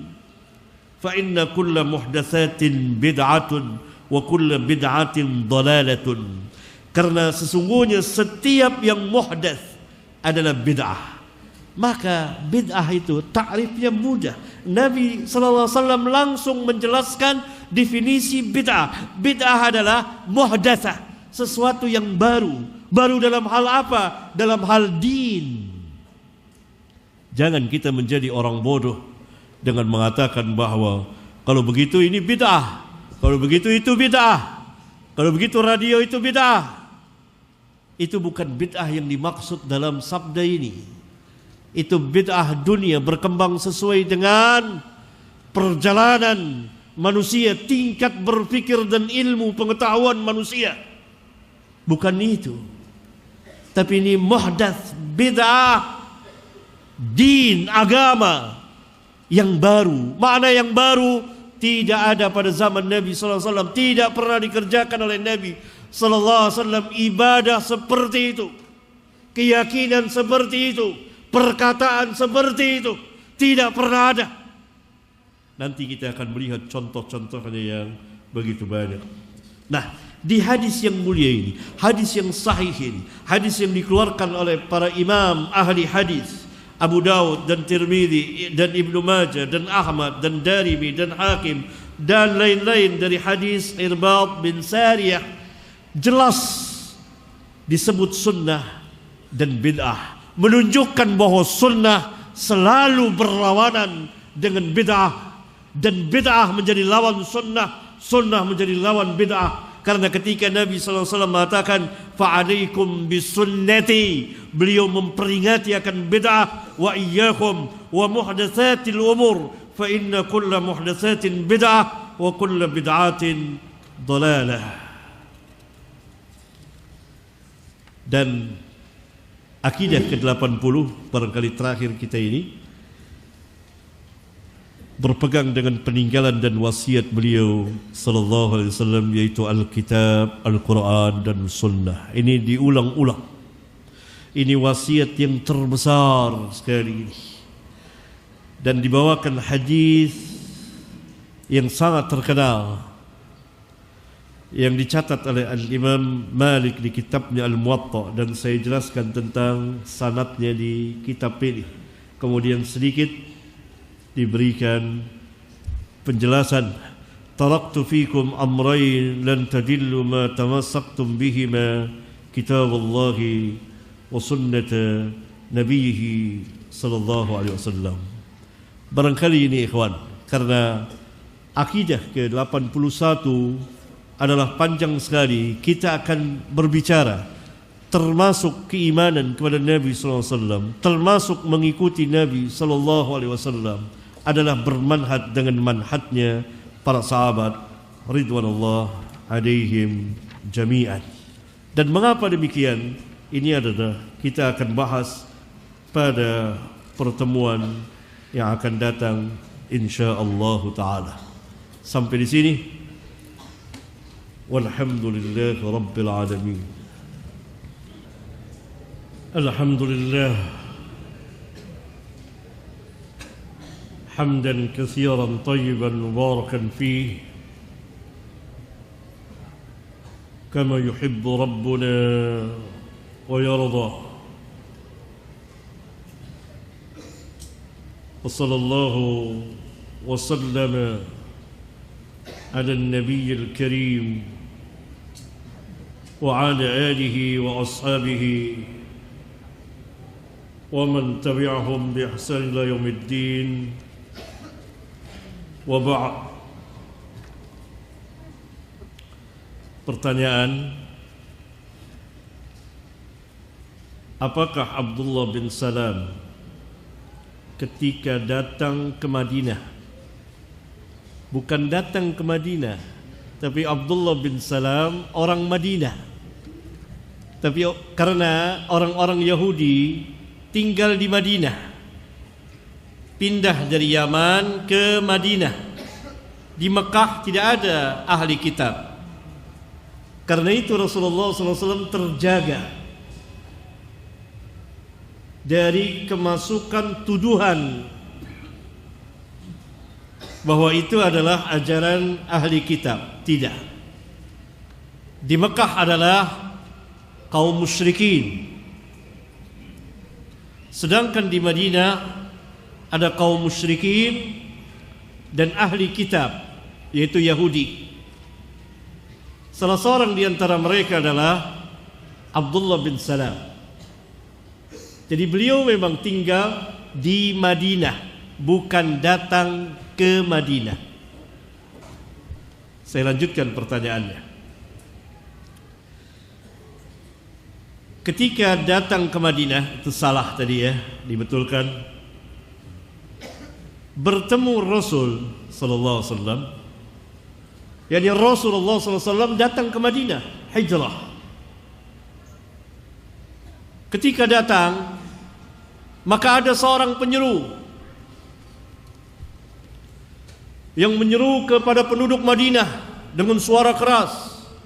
Rasulullah sallallahu alaihi wasallam telah datang. Rasulullah sallallahu alaihi wasallam telah tiba. Rasulullah sallallahu alaihi wasallam telah datang. Didengar oleh Abdullah bin Salam, dan beliau pun bersama manusia datang menjemputnya. Maka beliau melihat, menyaksikan wajah Rasulullah sallallahu alaihi wasallam, dan beliau mengatakan bukan wajah seorang pembohong. Pertanyaannya, apakah Abdullah bin Salam, tokoh ulama Yahudi ini, masuk Islam? Jawabannya jelas, iya. Jadi sahabat besar masuk Islam. Dan ketika masuk Islam, beliau mengatakan kepada Rasulullah SAW, wahai Rasulullah, orang Yahudi itu pembohong. Jangan katakan dulu saya telah masuk Islam. Panggil mereka dan tanyakan kepada mereka siapa saya. Maka Rasulullah SAW memanggil orang-orang Yahudi dan bertanya kepada orang-orang Yahudi, bagaimana kedudukan Abdullah bin Salam di sisi kamu? Maka orang-orang Yahudi pun memujinya setinggi langit. Orang baik, anak orang baik, dan seterusnya. Kemudian Rasulullah SAW mengatakan, bagaimana pendapat kalian kalau sekiranya Abdullah bin Salam masuk Islam? Na'udzubillah, semoga Allah melindungi Abdullah bin Salam dari masuk Islam. Maka keluarlah Abdullah bin Salam dari bilik rumah. Saksikan oleh kamu, dia bersyahadat, saya masuk Islam. Berubahlah orang Yahudi pandangannya terhadap Abdullah bin Salam. Abdullah bin Salam adalah orang terburuk di antara kita, yang paling buruk di antara kita, anak orang yang paling buruk di antara kita, dan seterusnya. Sumpah serapah. Nah, ini kisah yang terjadi pada Abdullah bin Salam. Dia ulama Yahudi dan mengetahui percis bahwa akan ada Nabi yang Allah utus, Nabi terakhir yang namanya Ahmad. Dan ketika itu dia melihat wajah Rasulullah SAW, dia beriman. Tapi dia mengatakan kepada Rasulullah SAW, jangan sebarkan dulu saya masuk Islam kepada Yahudi, agar Rasulullah SAW tahu sebenar-benarnya karakter orang Yahudi itu. Mereka adalah pendusta, pembohong. Dan benar terjadi.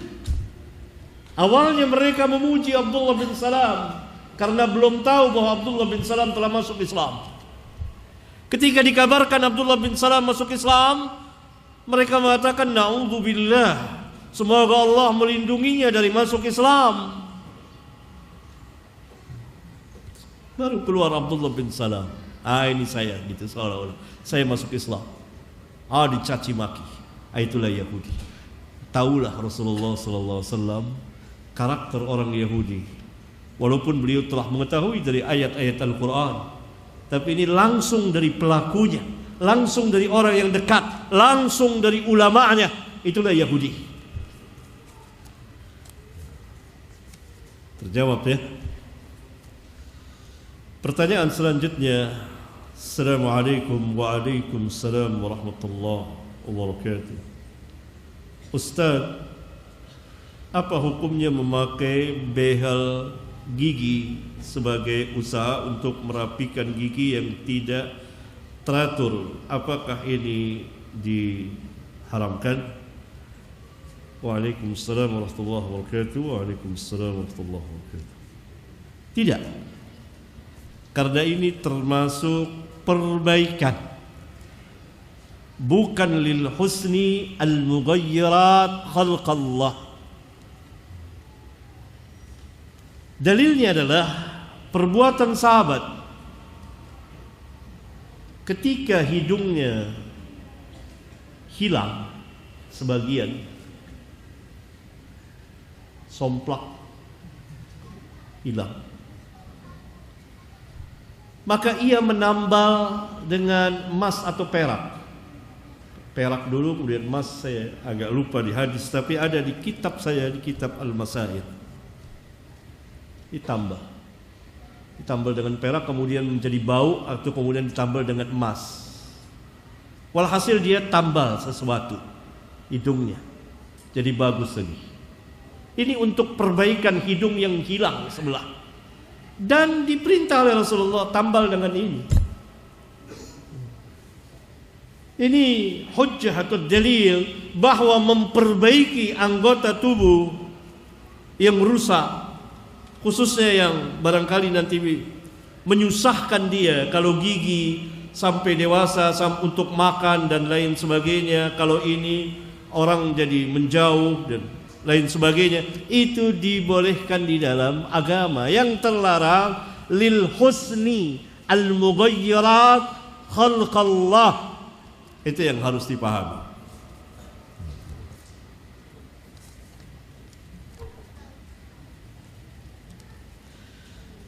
Assalamualaikum Ustaz. Waalaikumsalam warahmatullahi wabarakatuh. Bagaimana cara agar menolak acara tahlilan yang dibuat oleh nenek mertua untuk ibu mertua saya yang sudah meninggal, dan bagaimana cara saya menasihati nenek mertua dan semua keluarganya, Ustaz? Tahlilan disebut tahlilan karena mereka mengucapkan la ilaha illallah, la ilaha illallah. Bukan itunya yang terlarang, bukan itunya bid'ah, tapi cara pengucapan, cara mengamalkan la ilaha illallahnya, itu yang salah.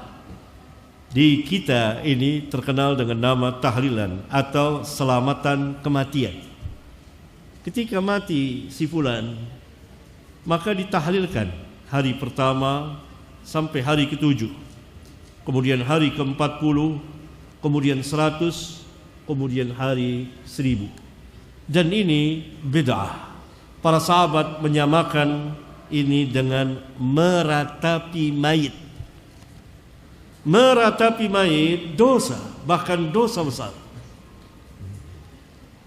disamakan, dan ini perbuatan haram dengan kesepakatan para ulama, ijma' salaf dan khalaf. Tidak ada perselisihan sama sekali dari seluruh madzhab mengharamkan tahlilan ini. Tidak ada satupun madhab yang diikuti oleh manusia yang menyandarkan kepada mereka, yang mereka menyandarkan kepada madhab tersebut, yang membolehkannya. Semuanya mengharamkan. Saya menulis risalah kecil dengan judul Hukum Tahlilan. Kecil. Saya berusaha untuk menjelaskan keterangan para ulama dari zaman ke zaman, dari berbagai macam mazahib, tentang permasalahan tahlilan yang haram ini. Ijma' sahabat, kemudian diijma'kan oleh tabi'in dan seterusnya, sampai al-Imam Asy-Syafi'i rahimahullahu ta'ala di kitabnya mengatakan dia membenci, yakni tidak menyukainya, yakni beliau mengharamkan mengikuti guru-guru beliau dari tabi'in, tabi'ut tabi'in, dari tabi'in, dari para sahabat ridwanullah alaihim jami'an. Selamatan kematian Tidak ada. Tidak ada dalam Islam. Tidak ada mengirim bacaan Al-Quran untuk orang-orang yang telah mati. Karena bacaan Al-Quran untuk orang yang hidup, agar hidup hatinya. Hidup hati adalah dengan mengijabahkan Rasulullah sallallahu alaihi wasallam. Dinasihati semampu antum. Kalau tidak, maka antum tinggalkan, tidak diikuti, dan katakan ini bukan bagian dari agama, dan ini adalah terlarang, dan ini adalah haram. Tidak ada seorang pun ulama Islam yang menghalalkannya, membolehkannya. Tidak ada.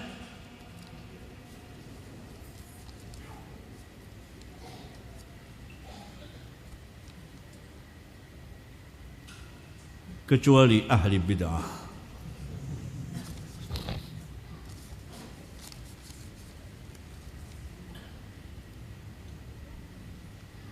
Bismillahirrahmanirrahim. Memplesetkan nama para sahabat, apakah termasuk melecehkan para sahabat, mengolok-olok sahabat? Bagaimana memplesetkan, di mana? Bagaimana nih? Nggak diberikan contoh apa nih? Para sahabat orang mulia. Ya, saya tidak tahu nih gimana nih. Ngejek nama sahabat, plesetin gimana?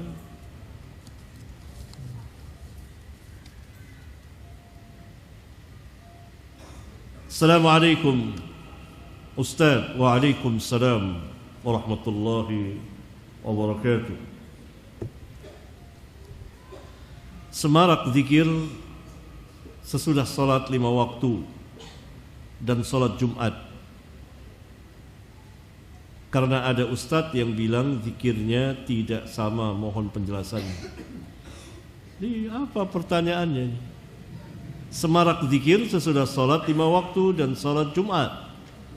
Zikir bersama itu mana yang tanya? Zikir bersama sesudah salat 5 waktu dipimpin oleh imam, sesudah salat Jumat juga, ini bid'ah. Zikir Rasulullah SAW bersama para sahabat masing-masing,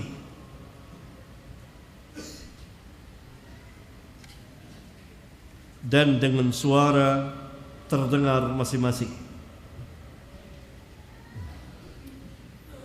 Pernah beliau mengajarkan para sahabat, tentu suaranya agak keras, karena beliau diikuti oleh para sahabat, karena perbuatan beliau masuk ke dalam sunnah Nabi sallallahu alaihi wasallam.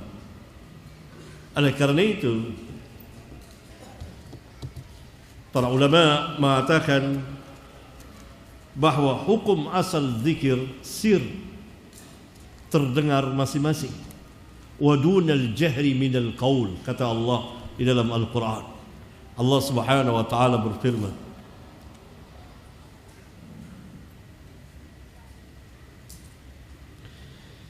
bukan dengan suara keras. Berarti hukum asal zikir pelan dan sendiri-sendiri masing-masing berzikir. Tetapi kalau dipimpin, dikomandoi, itu jadi bid'ah. Mengapa bid'ah? Karena tidak terkenal, tidak ada pada zaman Nabi sallallahu alaihi wasallam.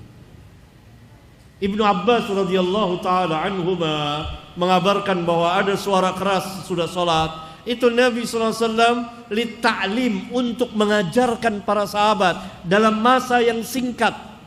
Orang yang paling alim tentang hadis atau ahli hadis besar seperti Al-Imam Asy-Syafi'i rahimahullahu ta'ala mengatakan seperti itu.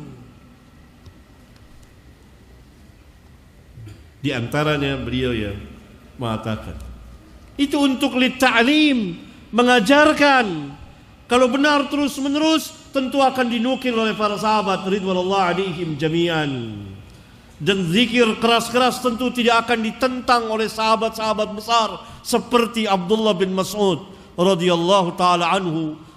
Pernah kejadian beliau mendatangi halaqah, orang buat lingkaran, di situ ada pemimpinnya yang mengomandainya, yang memimpinnya, yang memimpin zikirnya.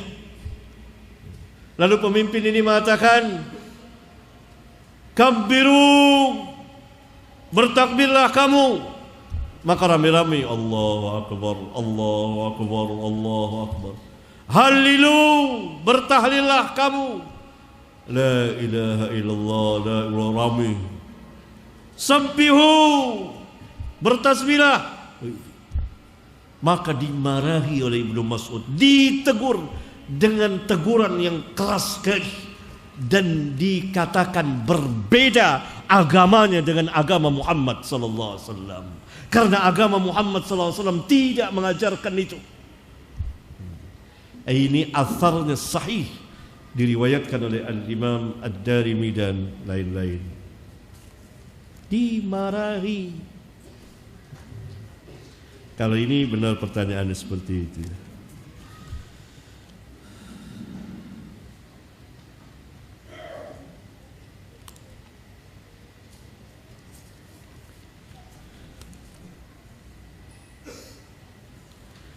Assalamualaikum warahmatullahi wabarakatuh. Waalaikumsalam warahmatullahi wabarakatuh. Apakah membersihkan karang gigi termasuk ke dalam mengkikir gigi? Jelas tidak.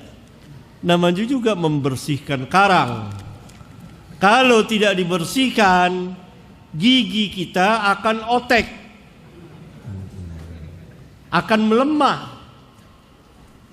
Karena itu diantara, kalau itu perlu dibersihkan, itu tidak termasuk hadis yang tadi. Ini dalam rangka perbaikan gigi, bukan lil husni al mughayyirat.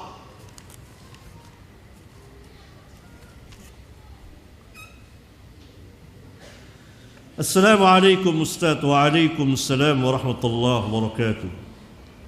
Foto apakah termasuk gambar yang bernyawa?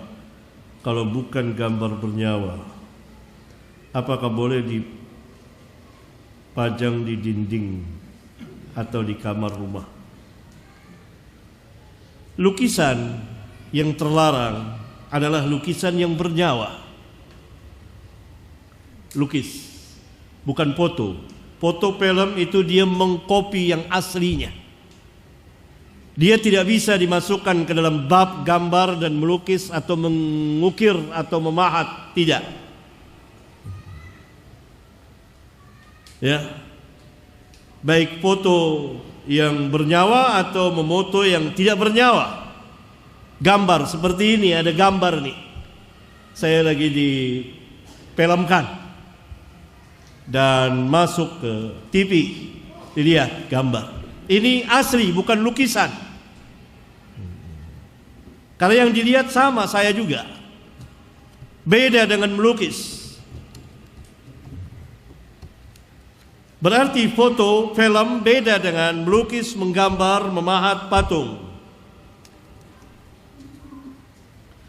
Gambar yang terlarang dilukis, gambar yang bernyawa. Gambar yang bernyawa. Ini hukum perbuatan dulu, belum hukum memajang. Ada dua hukum. Hukum perbuatan melukis, menggambar, itu terlarang makhluk yang bernyawa, membuat patung, mengukir makhluk yang bernyawa, terbatas pada manusia dan hewan. Tapi kalau melukis, menggambar pemandangan alam, gunung, sungai, sawah, dan lain sebagainya, yang bukan manusia dan hewan, boleh. Ini hadisnya banyak sekali. Yang kedua, hukum memajang. Memajang hatta foto, walaupun foto kita, foto orang tua, foto ijazah, dipajang tidak boleh. Walaupun hukum memoto itu boleh, asalkan ada manfaatnya, ada alasannya. foto, tapi dipajang, foto keluarga dipajang, foto pengantin dipajang. Ini terlarang, karena malaikat tidak masuk rumah yang di dalamnya ada gambar makhluk yang bernyawa atau anjing di dalamnya.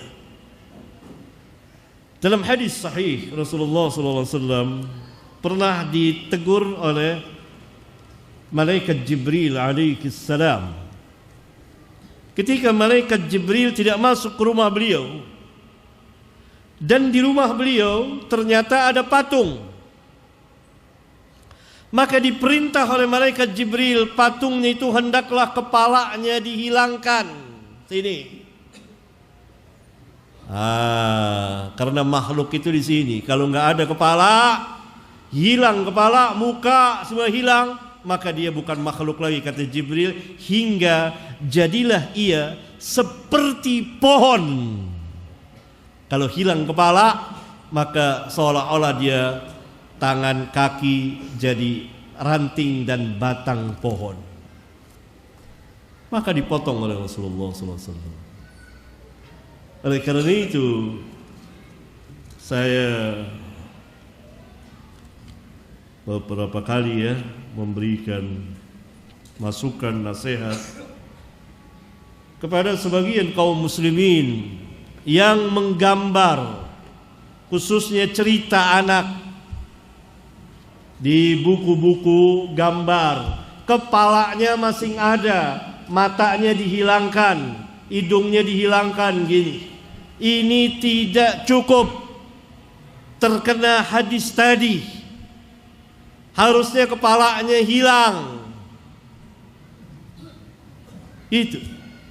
Bukan mukanya dihilangkan, ditutup ya. Ini ya.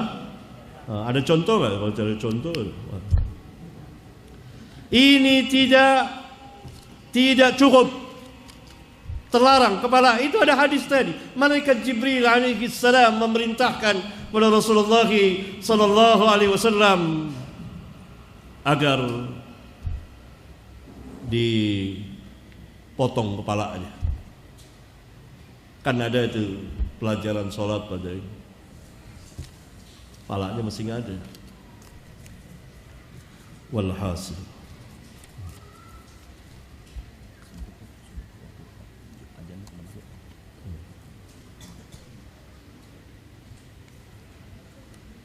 Assalamualaikum warahmatullahi wabarakatuh. Waalaikumsalam warahmatullahi wabarakatuh. Ustaz, siapakah yang boleh membantah syubhat? Kasihkan ahli ilmu. Jangan yang tidak berilmu, nanti menimbulkan syubhat yang baru. Assalamualaikum Ustaz. Waalaikumsalam warahmatullahi wabarakatuh. Bagaimana sikap kaum salaf terhadap hadis dhaif, baik secara sanad maupun matan? Sikap mereka tidak memakai hadis dhaif, tidak dijadikan hujjah hadis dhaif itu. Ada pembicaraan yang panjang, ada beberapa pertanyaan lagi, tetapi tidak cukup, bahkan ada banyak lagi sih. Azan sudah, zuhur sudah masuk. Barangkali ini ikhwan, mudah-mudahan bermanfaat bagi kita sekalian. Dan insyaallah taala pada kesempatan yang akan datang kita akan sambung lagi kajian mengenai aqidatus salaf insyaallah taala. Sampai di sini. Subhanakallahumma wa bihamdika asyhadu an la ilaha illa anta astaghfiruka wa atubu ilaik. Wassalamu alaikum warahmatullahi wabarakatuh.